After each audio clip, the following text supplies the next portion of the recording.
कल अपन ने सीखा था यूक्लिड की परिभाषाएं।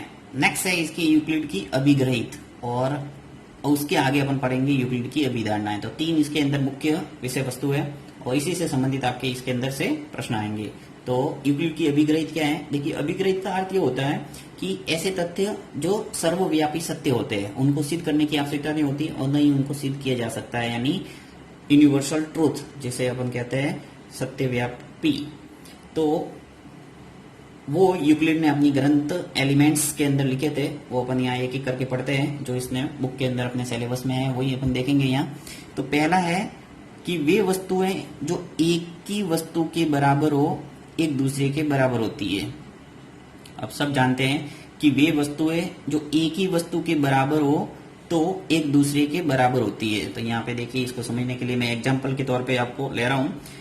ये कोई जरूरी नहीं यही एग्जाम्पल लो आप, मैं आपको जो एग्जाम्पल बता रहा हूँ सिर्फ समझने के लिए। तो देखिए, जैसे मैं एग्जाम्पल के तौर पे ले रहा है कि मान लो ए है वो बराबर है किसके?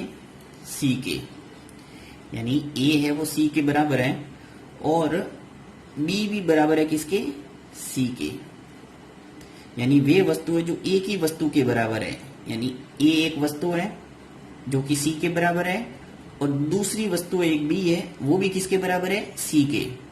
तो वे वस्तुएं जो एक ही वस्तु के बराबर है, एक ही वस्तु यानी सी के बराबर हो गई दोनों, तो वे एक दूसरे के बराबर होती है। और व्यवहारिक है कि जब ए है वो सी के बराबर है और बी भी सी के बराबर है, तो आपने इन दोनों से क्या रिजल्ट निकाला कि ए है वो किसके बराबर हो जाएगा? बी के। तो यहां लिख सकते हैं अपन कि ए है वो बराबर होगा बी।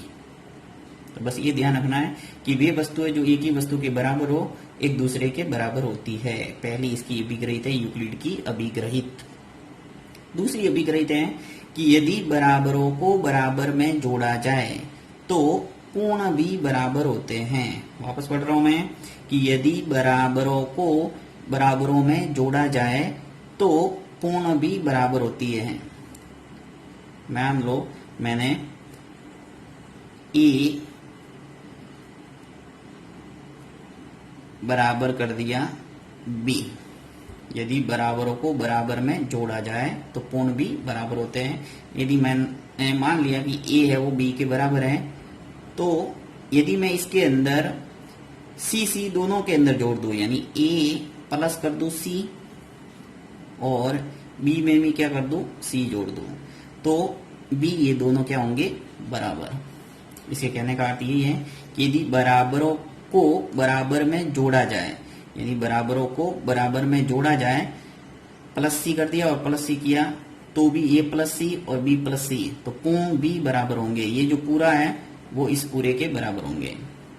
इसी प्रकार कि यदि बराबरों को बराबर में से घटाया जाए, तीसरी अभिग्रहित भी ऐसी है लगभग कि यदि बराबरों को बराबरों में से घटाया जाए तो शेषफल भी बराबर होते हैं। यहाँ पर देखिए, जैसे मैंने बराबर किया ए बराबर है बी, तो यदि मैं से इसमें एक ही राशि घटा दूं दोनों में से, जैसे मैं इन दोनों में से यहाँ पे मैंने सी सी जोड़ा था तो भी ये बराबर हुए थे, अब मैं सी सी घटा देता हूँ तो ए माइनस सी कर दूं और इसी प्रकार बी माइनस सी कर दूं, तो भी ये दोनों क्या होंगे? बराबर। यानी समान राशि जब किसी राशि में से घटाते हैं तो उसमें कोई फर्क नहीं पड़ता। यही से कहने का अर्थ है कि यदि बराबरों को बराबर में से घटाया जाए तो शेषफल भी क्या होंगे? बराबर होंगे। यहाँ से जो रिजल्ट निकलेगा वो और यहाँ से जो रिजल्ट निकलेगा वो दोनों क्या होंगे? बराबर। नेक्स्ट इसकी जो चौथी अभिग्रहित है वो है कि वे वस्तुएं जो परस्पर संपाती हो एक दूसरे के बराबर होती है। संपाती का अर्थ होता है एक दूसरी वस्तुओं को ढकना, यानी बराबर भाग। तो वे वस्तुएं जो परस्पर संपाती हो, मैं उदाहरण के तौर पे रेखा ले लेता हूं कि मान लो एक रेखा है, रेखाखंड ले लेते हैं, इसका नाम देता हूं ए और बी। एक दूसरी रेखाखंड लेता हूं सी और डी। अब देखिए, इसको समझना कि वे वस्तुएं जो परस्पर संपाती हो, मैंने दो वस्तुएं लिए, एक तो ए बी और एक लिए सी डी। संपाती का अर्थ है, मान लिया मैंने कि जो सी डी है उसको यदि मैं ए बी के ऊपर रखूंगा तो पूरी पूरी ढकेगी, यानी एक दूसरे को ढकेगी। ये वस्तुएं पूर्णतया संपाती एक दूसरे के। तो एक दूसरे के बराबर होती है। अब ए बी के ऊपर मैं सी डी रखूंगा तो पूरी पूरी ढकेगी। इसका अर्थ क्या हुआ कि जो ए बी है वो किसके बराबर है, सी डी के। तो ये कह रहा है ये कि वे वस्तुएं एक दूसरे के संपाती है अगर तो वो बराबर होगी। तो यानी ए बी है वो बराबर होगी किसके, सी डी के। पांचवी अभिग्रहित है कि पूर्ण अपने भाग से बड़ा होता है। जो पूर्ण होता है वो अपने भाग से बड़ा होता है। अब कोई बड़ा पार्ट है उसके छोटे छोटे टुकड़े कर दिए अपन ने, तो व्यवहारिक है कि जो पूर्ण होगा वो बड़ा ही होगा। मान लो एक बिस्किट है और उसके 2 टुकड़े कर दिए, तो जो पूरा बिस्किट है वो छोटे टुकड़े से तो बड़ा ही होगा। इसके कहने का अर्थ यही है। तो यहाँ पे अपन समझ सकते हैं कि पूर्ण अपने भाग से बड़ा होता है। जैसे देखिए, मान लो कि एक वस्तु है ए, उसके वो बराबर किसके हैं, बी प्लस सी के बराबर है। यानी पूरा बिस्किट है एक, इसके 2 टुकड़े किए मैंने, एक बी और एक सी। तो जो ये पूरा टुकड़ा है वो इस बी से बड़ा होगा। तो यहाँ पे कहने का अर्थ ये है कि जो ये पूरा बिस्किट है वो बड़ा होगा किसके, इस छोटे टुकड़े बी से। यानी पूर्ण यानी पूरा अपने भाग यानी छोटे छोटे टुकड़े से बड़ा होता है। अभिग्रहित का अर्थ यही है, यूनिवर्सल ट्रूथ, यानी जो सत्य है वो यहाँ पे सब बताया गया है।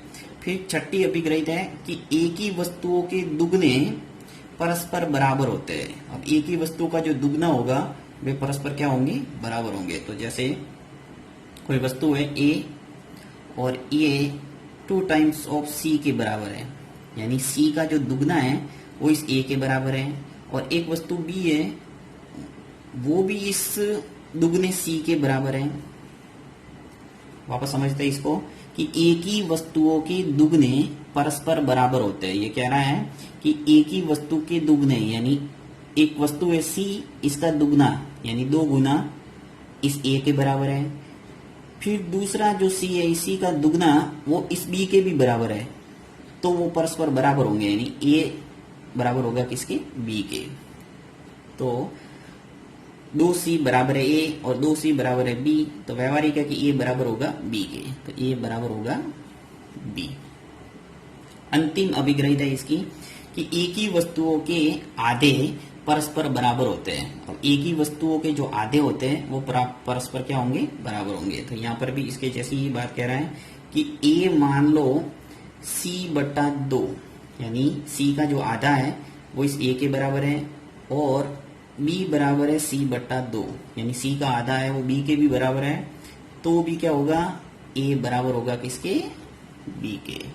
तो ये 7 अभिग्रहित आपको याद रखना है। और एक नेक्स्ट अभिग्रहित जो कि इंपॉर्टेंट है वो देखते हैं अपन। नेक्स्ट जो अभिग्रहित है 5.1 काफी इंपॉर्टेंट है, और इस अभिग्रहित का उपयोग है वो आगे अपन प्रश्नावली करेंगे उसमें भी होगा, इसलिए आपको ध्यान से इसको समझना है कि अभिग्रहित 5.1 क्या कह रही है कि दिए हुए 2 भिन्न बिंदुओं से होकर एक अद्वितीय रेखा खींची जा सकती है। दिए हुए 2 भिन्न बिंदुओं से होकर एक अद्वितीय रेखा खींची जा सकती है। दिए गए 2 भिन्न बिंदु, यानी मान लो 2 बिंदु ले लेता हूं मैं। एक बिंदु ले लिया मैंने ए, और एक बिंदु ले लिया यहाँ पे ये बी।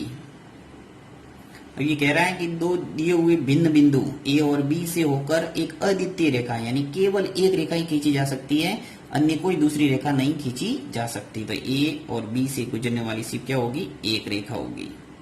सिर्फ एक ही रेखा खींची जा सकती है, अन्य कोई रेखा नहीं खींची जा सकती, ये आपको ध्यान रखना है।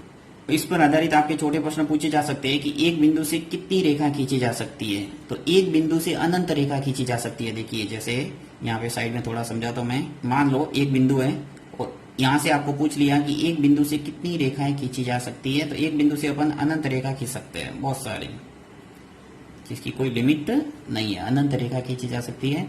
परंतु ऐसे पूछ ले कि 2 बिंदुओं से कितनी रेखा खींची जा सकती है, तो 2 बिंदुओं से सिर्फ एक रेखा खींची जा सकती है। तो ऐसा प्रश्न आता है, ये आपको ध्यान रखना है।